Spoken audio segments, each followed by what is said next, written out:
Yamunatira vanachari.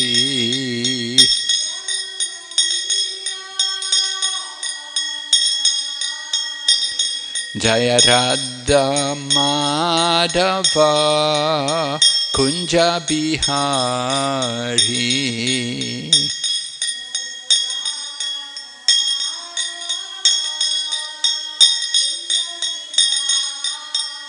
Jaya Radha Madhava Kunja Bihari.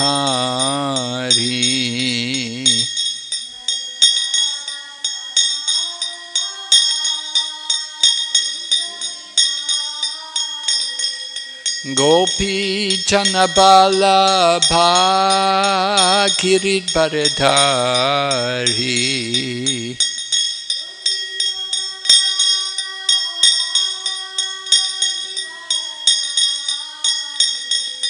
Gopi Janabala Bhagirit Baradhari.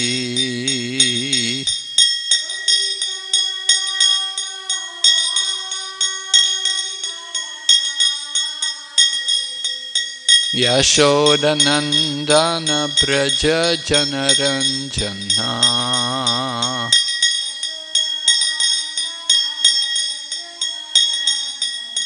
Yashodanandana Braja Janaranjana.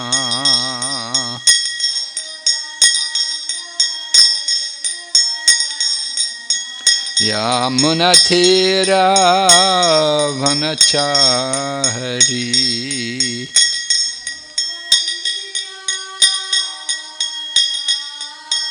Yamunatira vanachari.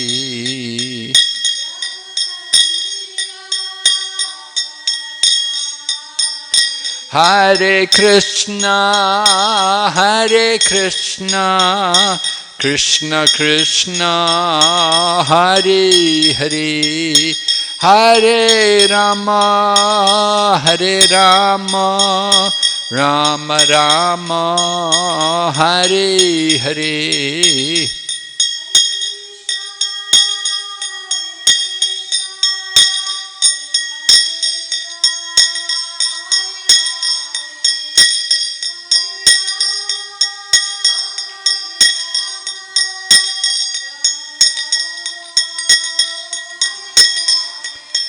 Hare Krishna, Hare Krishna, Krishna Krishna, Hare Hare, Hare Rama, Hare Rama, Rama Rama, Hare Hare.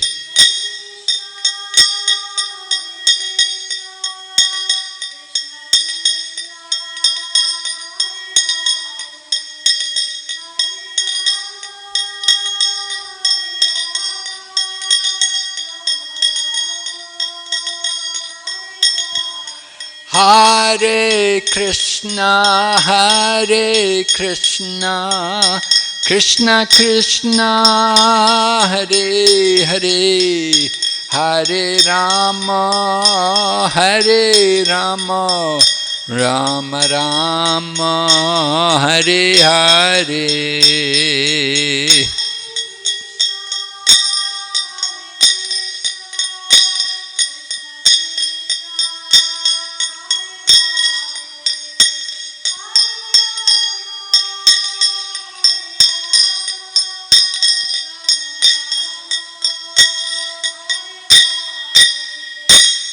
Gaur Premanande Haribo.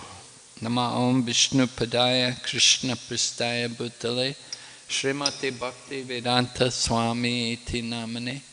Namaste Saraswati Devi Gauravani Pracharine Nirvisesha Shunyavadi Paschacha Desha Tarine. Om Namo Bhagavate Vasudevaya. Om Namo Bhagavate Vasudevaya. Om Namo Bhagavate Vasudevaya.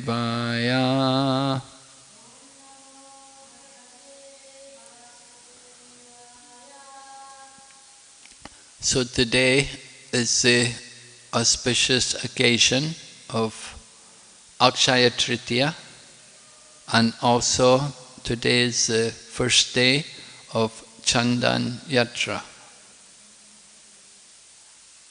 So we will speak on these topics this morning. Akshaya Trithiya, Akshaya meaning eternal, and Trithiya, the third day of the moon in the month, right? Just like we have Ekadasi, the 11th day, and we have Chaturdasi, the 14th day, so Trithiya is the third day. And Akshaya Trithiya, eternal. It is said that the benefit you get from performing pious activities on this day is very great. So we see in the ordinary life, in the material world, people take advantage of this day to perform activities such as marriages often take place on this day, and also people like, if they're moving into a new house, they move in on this day, and people opening a business, they may choose this day for the first day, and people may sign contracts on this day. It's considered to be an auspicious day. But it's especially good for devotees. If whatever service we do on this day, we get great benefit. Of course, we're doing service every day. So for devotees, it's not very significant. But for those who are not devotees, it's a great impetus to them to do some devotional service.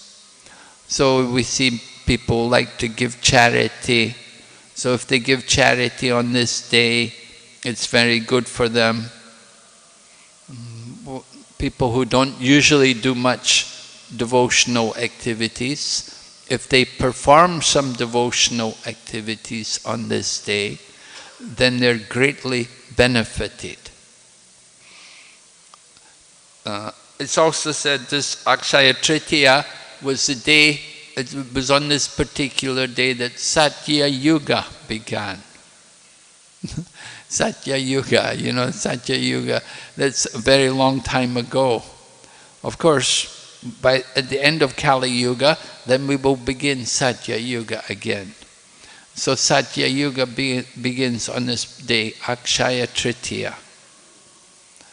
Another point about Akshaya Trithiya, it said on this particular day, they opened the road to go up to the Char Dhams, the 4 holy places in the Himalayas, Badrinath, Kedarnath, Gangotri and Yamunotri.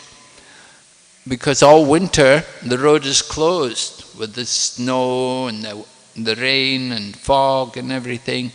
But this is like the most suitable time. The summer is coming or begun now, and they're able to open the road, and pilgrims make their way up to Badrinath and visit these places. So from this day on, goes on up to somewhere in October, and will close again.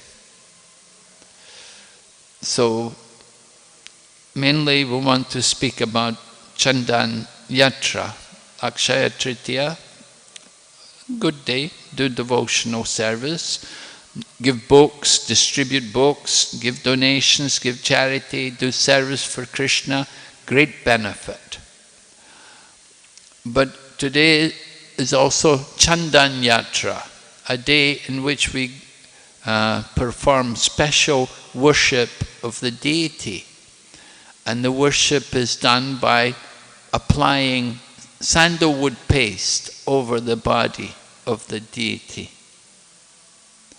Now, interesting, just yesterday when I was reading the Srimad Bhagavatam at this time, when we were giving class on Srimad Bhagavatam, we were reading how Mother Yashoda brought Krishna home to wash him and to dress him and decorate him.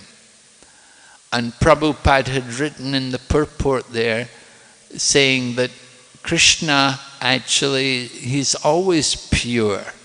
He's never dirty or contaminated. He's always pure. But Mother Yashoda, she thinks of Krishna like her ordinary child. She doesn't think of Krishna as the Supreme Personality of Godhead.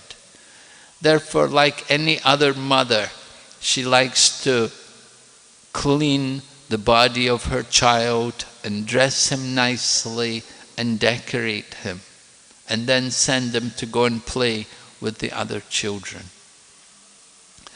So similarly, when we worship the deity is the transcendental form of the Lord. It is described in Chaitanya Charitamrita as Satya Vigraha, the form of the absolute truth.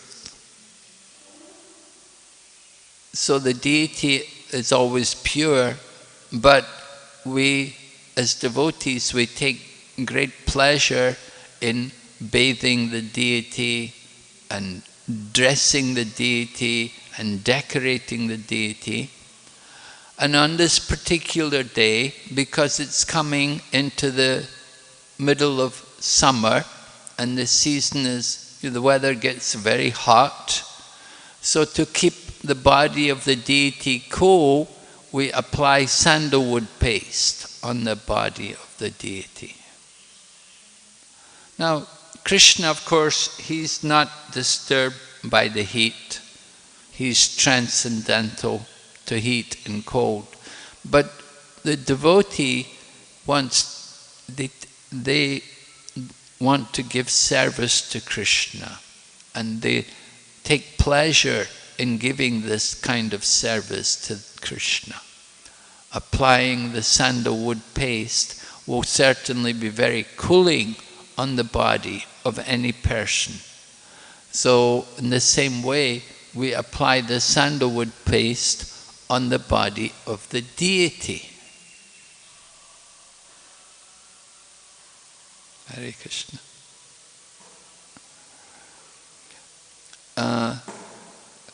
In Gaudiya Vaishnavism, we worship the deity as a transcendental person. In Hindu temples, generally, Hindu temples are usually very much influenced by the Mayavadi philosophy. So Mayavadi philosophers, they say, Brahman Satyam Jagat Mithya. This world is all false. Only the Brahman is true. But we say this material world is not false. And similarly, the Mayavadi philosophers, they say that when Krishna comes into this world, he takes a material body. But we say Krishna always has a transcendental form. His body is never material. So the form of the deity is also not material. Lord Chaitanya Mahaprabhu took sannyas, he took initiation in the line of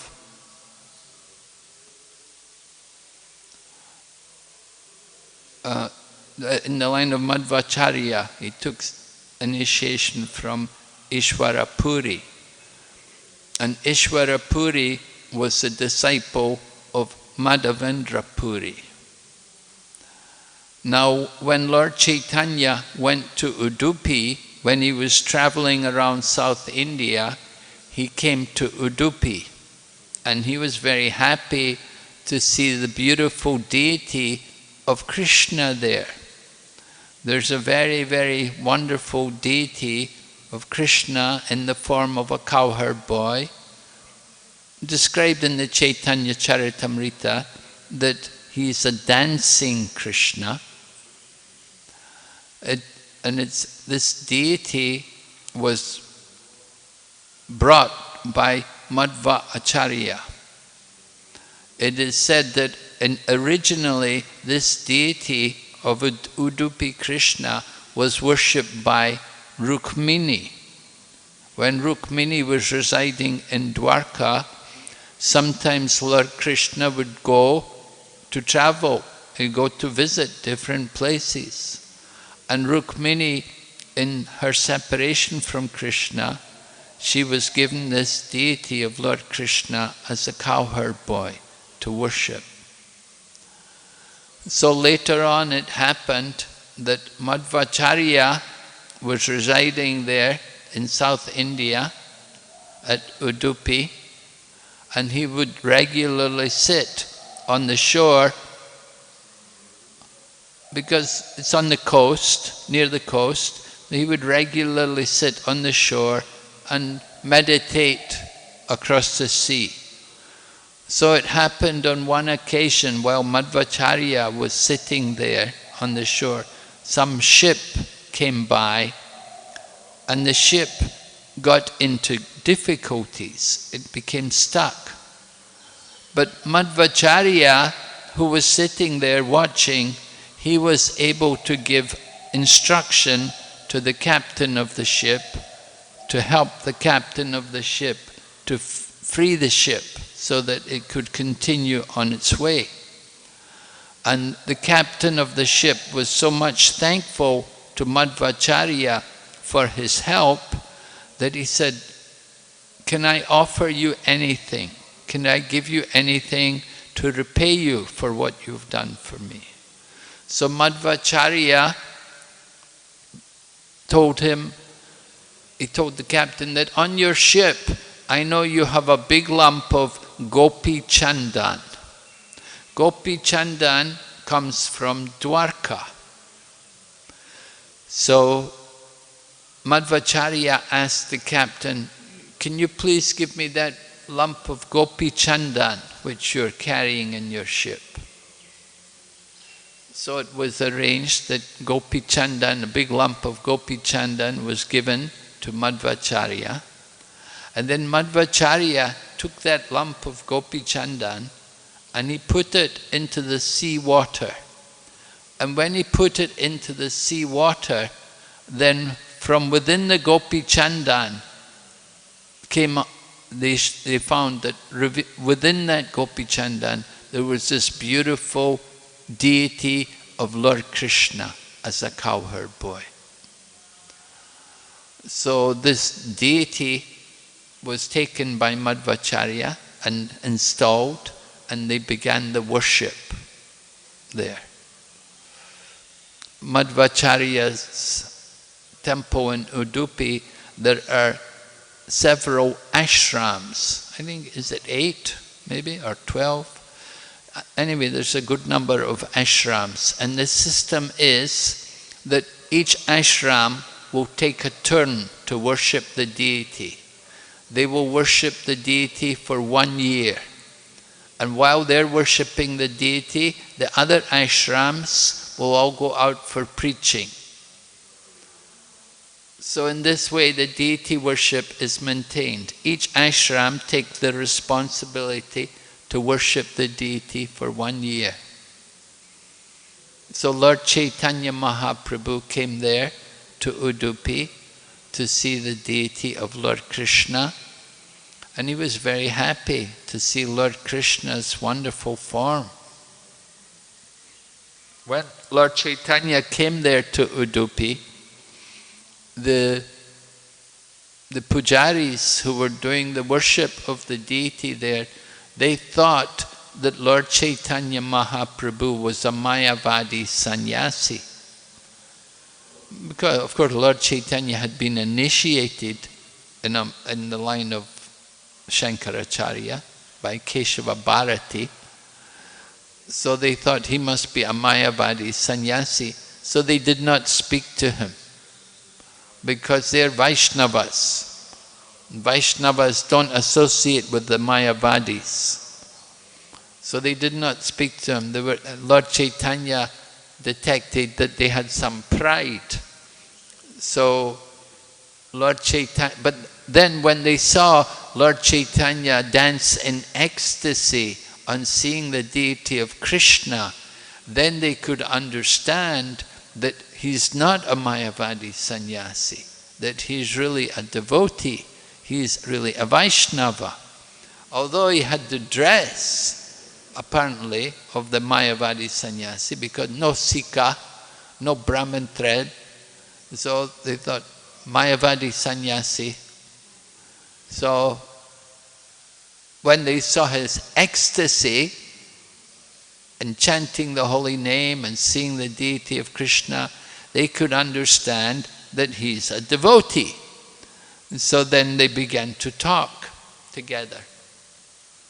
And Lord Chaitanya talked to the head of the temple there, and he asked the temple in charge there that what is the goal of life and how do you achieve it?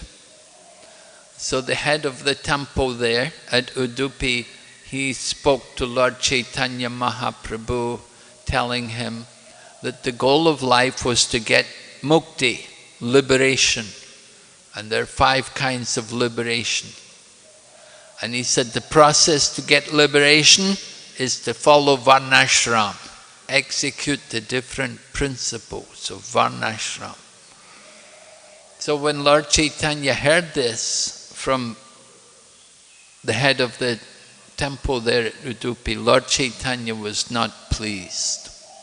And Lord Chaitanya then explained to the person in charge of the temple that the real goal of life for Vaishnavas is to develop love for the Lord. And the process to achieve love for the Lord is hearing, chanting, remembering, serving the lotus feet, offering prayers, serving, befriending, surrendering everything, like this. 9 items, right? Navanga Bhakti. Lord Chaitanya said, this is a real process. He said, your process, I see in your process that it's mixed with fruitive desires and speculative philosophy. Because following varnashram means fruitive desires, you want to get some material benefit, and speculative, you're speculating, trying to understand the absolute truth. You think the goal is liberation. So I see that your philosophy is mixed with both karma and jnana. It's not pure bhakti. But Lord Chaitanya consoled the head of the mutt. He said, I'm very glad to see that you worship the deity, that at least you understand the form of the deity is transcendental, and you worship the deity as a person. And it was because of this, Lord Chaitanya points out, it was because of the manner in which they worship the deity of Lord Krishna. That is why Madhavendra Puri took initiation in the line of Madhvacharya. Madhavendra Puri actually brought the seed of love of God into that line of disciplic succession. He brought the seed of ecstatic love for the Lord. And it was because of Madhavendra Puri, his presence in that line, that Lord Chaitanya also took initiation in the same line. So we want to understand the deity is not just simply a statue. Acharya Vishnu Shila Dir Guru Shru Vaishnave Natir. You know that famous verse in the scriptures that if one thinks the deity is just an element, just made of material elements like stone or wood, then Yashyava Narakisa, that person is a resident in hell, because they're not seeing the transcendental form of the Lord. So when we worship the deity, we have to understand the Lord is not just simply some statue, but He has a transcendental form. And we worship the deity as a person. So Madhavendra Puri, he had some very wonderful pastimes in contact with the deity. When he came to Vrindavan, he was staying at the banks of Govinda Kund, there beside Govardhan Hill. And Madhavendra Puri's custom was he would not eat. If nobody gave him food, he would not eat. He would not beg. And Krishna was personally coming and bringing him food. Krishna would say, he would come in the form of a cowherd boy and say, my mother sent me to give you this, take this food. So Madhavendra Puri was staying there at Govardhan Hill, and when he was there at Govardhan, he had a dream. And in the dream, Krishna appeared to him and told him that he's in the form of a deity buried in Govardhan Hill. And he wanted Madhavendra Puri to take him out from there. So after having this dream, Madhavendra Puri then organized some men, and they began to remove the bushes and dig the ground a little bit, and they were able to bring out the form of Lord Krishna from the Govardhan Hill. So often people may find the deity of Krishna, but often when they find the deity of Krishna, they don't worship it. You can see many forms of Krishna in the museum. You go to the museum in London, you'll see they have very beautiful forms of Krishna there. You'll see in India especially, many museums, they have forms, beautiful murtis. They're not being worshipped. But when Madhavendra Puri brought out this form of Krishna from the Govardhan Hill, he installed the deity, he organized the Abhishek, and he got all the villagers to come, and they had a big festival, and they began the worship of the deity. This deity of Krishna, this worship is still going on today, but the deity is no longer there at Govardhan Hill. And the deity was known as Gopal, now it's known as Srinathji. Srinathji. That's the same deity discovered by Madhavendra Puri. So Madhavendra Puri, after discovering the deity, he began the worship of the deity, and everybody came, they brought food and supplies, people came to do the puja. Madhavendra Puri initiated them as brahmanas so they could do the worship, and they began the worship. But then after beginning the worship, Madhavendra Puri had another dream, and in his dream Lord Krishna instructed him that, he told Madhavendra Puri, I'm very hot here. You know, Govardhan can be very hot in the summer.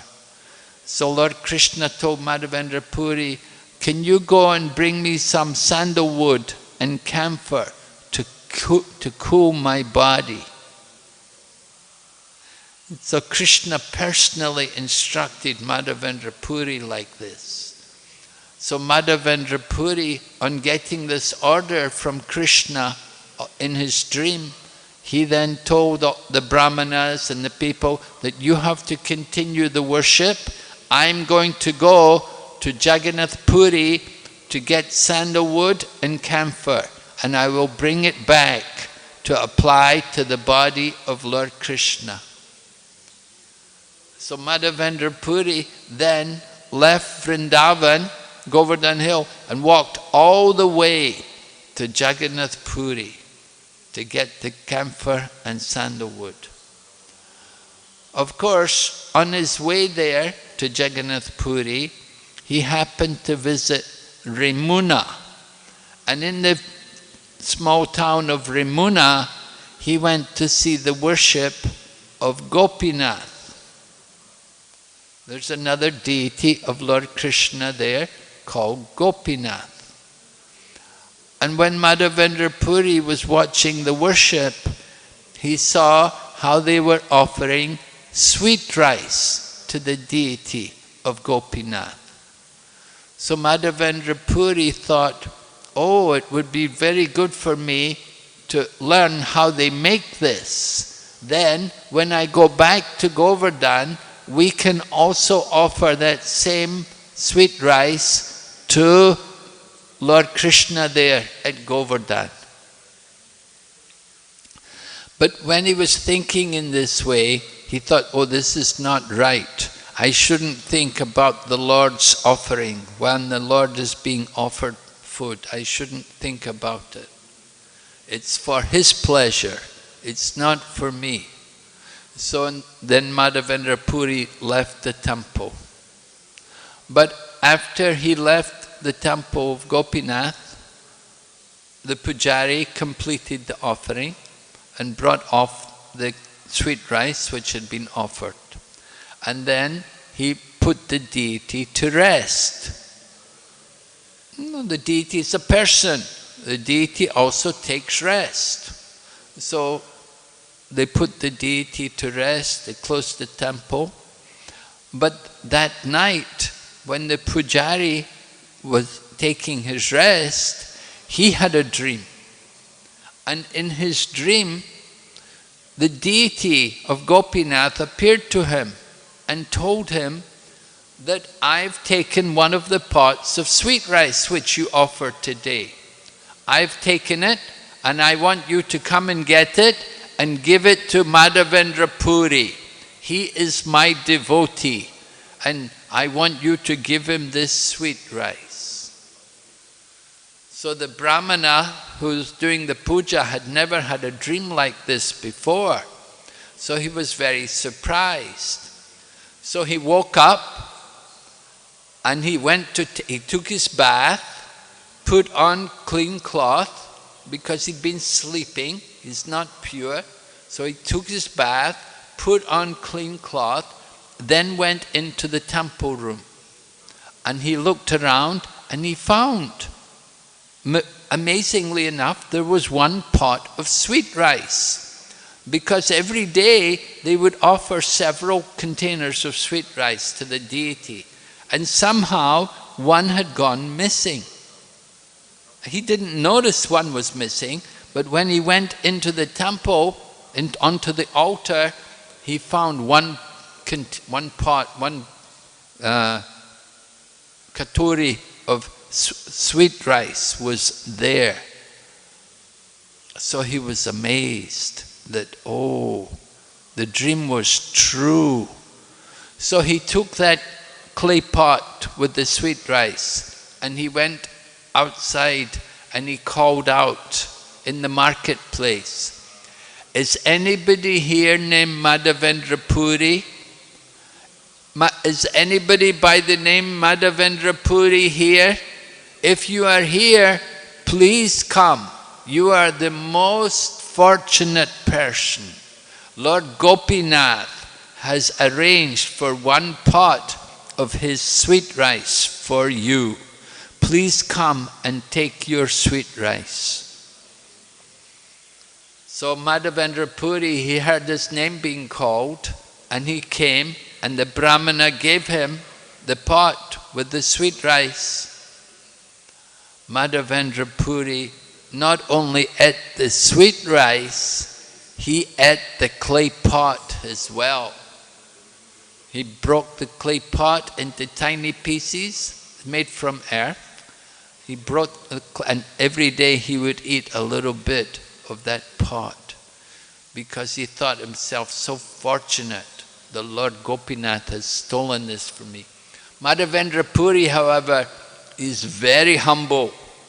He was traveling alone. He did not have people with him. He was alone, and immediately he left. After taking the sweet rice, he thought, people will be looking for me. They will want to honor me. They will think I'm a great devotee. They don't know I'm very fallen. So Madhavendra Puri immediately left Rimuna, and he continued his journey, and he went on to Jagannath Puri. And in Jagannath Puri, he purchased the camphor and the sandalwood. It was quite bulky sandalwood, quite heavy camphor.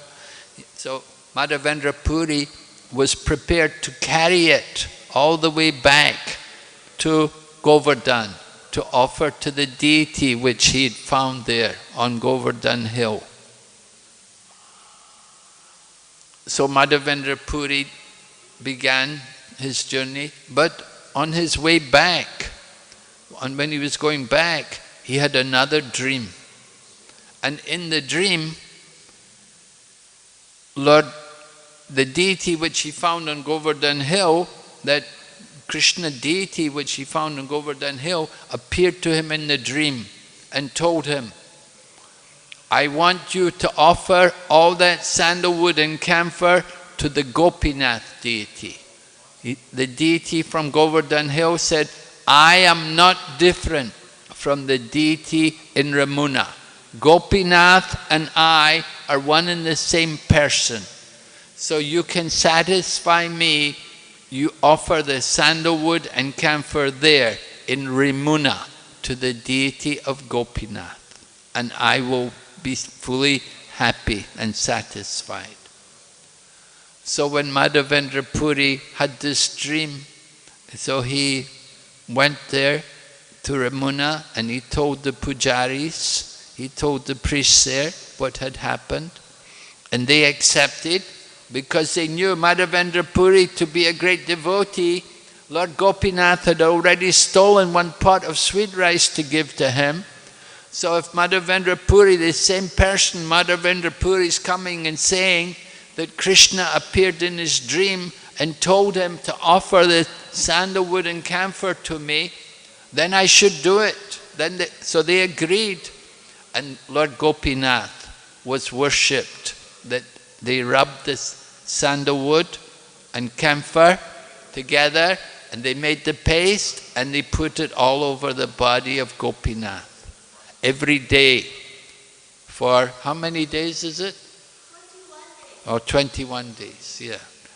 21 days. So for 21 days, this festival, Chandan Yatra, goes on. So in Rimuna, they did like this. So keeping up the tradition, we are also worshipping the deities here in Mayapur by offering them this sandalwood and camphor ground by the devotees for the transcendental pleasure of Lord Krishna. Worshipping the deity is very powerful spiritual activity. Rupa Goswami has mentioned that there are 5 activities which are particularly potent. He talks about hearing the Srimad Bhagavatam, performing Sankirtan in the association, performing Sankirtan, being in the association of devotees, living in a holy place, and also worshipping the deity. In the Bhakti Rasamrita Sindhu, which Rupa Goswami wrote, where he emphasized the importance of these 5 activities, he gives an example to inspire us to worship the deity. He says, he writes, he said, don't look on the form of Govinda, because if you look on the form of Govinda, you will lose your attraction for the family, society and friends. So Rupa Goswami wrote this very nice verse describing, saying, don't look at Govinda, don't look at the deity, but he's telling us why we should look at the deity. And he's telling us, when we really look at the deity in the proper mood, with the right attitude, with the real devotion, then we will be so attracted by the deity of Krishna that the affairs of the material world in the form of the family and the society and friends, all of these things will have no more meaning. They will no longer be very attractive to us, because their beauty, the beauty of Krishna is so transcendental and powerful and purifying that we can never enjoy the material world again. So, worship of the deity is very important, very powerful spiritual activity. There was another pastime with Ramanujacharya. Ramanujacharya was walking one day in the street with his disciples when they saw a young couple together, and the young man was very infatuated with the beauty of his female companion. So South India, of course, is very conservative, and particularly in the times of Ramanujacharya, means like 1,000 years ago. So they were shocked to see the young couple to be so amorous, so entangled with each other. So they invited the couple, that why don't you come with us? Ramanuja asked him, you come, he told the young man, you're very attracted by the beauty of your young lady friend. And the young man said, oh yes, she has such beautiful eyes. I'm so captivated by her. I cannot stop looking at the eyes of my girlfriend. So Ramanujacharya told him that you should come with me. I want to show you something. So he brought the young man to the temple, and they showed him the form of Lord Ranganath, the deity of Lord Vishnu there in the temple at Sri Rangam. And the man saw the beautiful eyes of Lord Ranganath. And when he saw the beautiful eyes of Lord Ranganath, then he could never again think of the beauty of the eyes of his wife, because he saw the transcendental nature of the beauty of the form of the Lord. So it's very important for us, a very important part of devotional service, to worship the deities. And this next 21 days is a very nice festival which we do for the pleasure of the deity. We come every day, we help to grind the sandalwood for the deity, and we come and we see the deity covered in the sandalwood paste.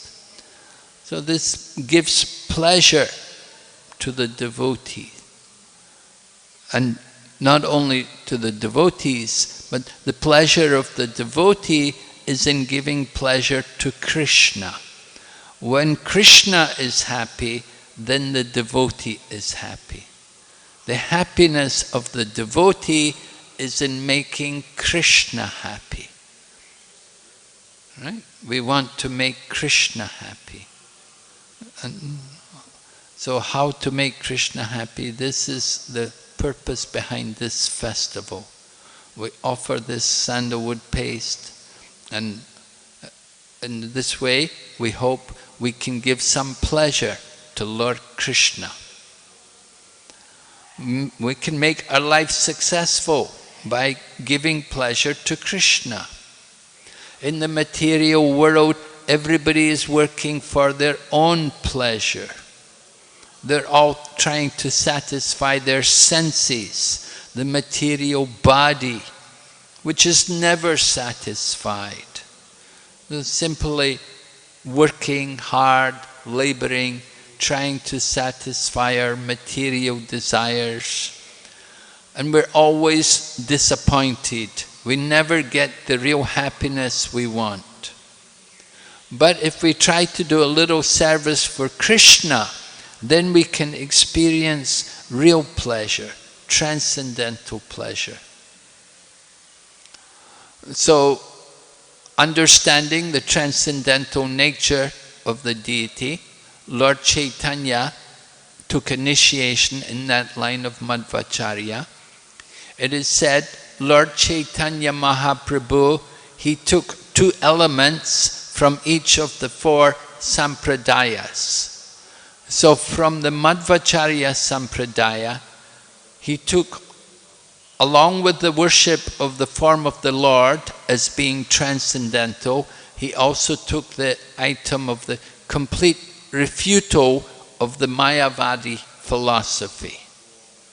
So this was also very pleasing to Lord Chaitanya Mahaprabhu, that Madhvacharya was very much against the Mayavadi philosophy. He defeated it in many arguments. And he wrote many commentaries defeating Mayavadi speculation. But the worship of the Krishna deity is especially significant. That we as Gaudiya Vaishnavas, we understand the deity to be the person. And we see how the deity performs many amazing pastimes. Just like we said, the Gopinath deity could steal the sweet rice. So it got the name Shirakora Gopinath, the deity who stole the sweet rice. And similarly, there's another deity called Shakshi Gopal, the witness deity. That the deity came as a witness for the young Brahmana, to support the words of the young Brahmana. The deity walked all the way to the village, to the hometown of the Brahmana, to give evidence that what the young Brahmana was saying was true and had actually happened. So Krishna can walk. Not only did he walk, Krishna also talked with the Brahmana. Because when the Brahmana was asking Krishna to come with him, at first the deity was saying, "Oh, I'm only a deity, I cannot walk." But the Brahmana said, "Well, if you can talk, why can't you walk?" And so Krishna was defeated. Prabhupada said Krishna was defeated. And so Krishna, the deity, agreed to walk. So he got the name Shakshi Gopal, the witness deity. And similarly in Jagannath Puri, Lord Jagannath performs many pastimes. Many pastimes for the pleasure of his different devotees. Sometimes Lord Jagannath will do many different tricks, removing different ornaments or clothing from his body, giving them to devotees. Similarly, there was a deity of Balaji in South India, Tirupati, and this deity used to go and play chess with this other devotee. There was this one devotee called Hatiram Swami, and he used to play chess with Lord Balaji. And one day the necklace of Balaji went missing, and they found it in the ashram. They found it in the place of Hatiram Swami. And they thought Hatiram Swami had stolen it. But he said, no, every day I play chess with the deity. So then they doubted, they could not believe it. But then they gave some test to Hatiram Swami. And Hatiram Swami, that night the deity came into the home, and Hatiram Swami had to do something with sugar cane. He had to eat all the sugar cane or something. So the elephant actually came there that night and ate all the sugar cane. So they saw that this Hatiram Swami was actually the real devotee. So they put him in charge of the temple at Tirupati. And even today, the Hatiram Swami ashram, they're the ones who make the Mongol Aarti sweets to offer to Lord Balaji.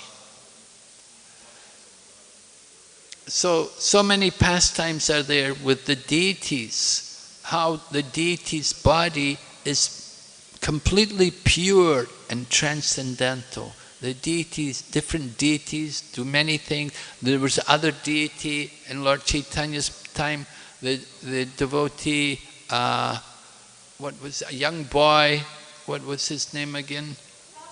Raghunandan Thakur. Raghunandan Thakur was asked by his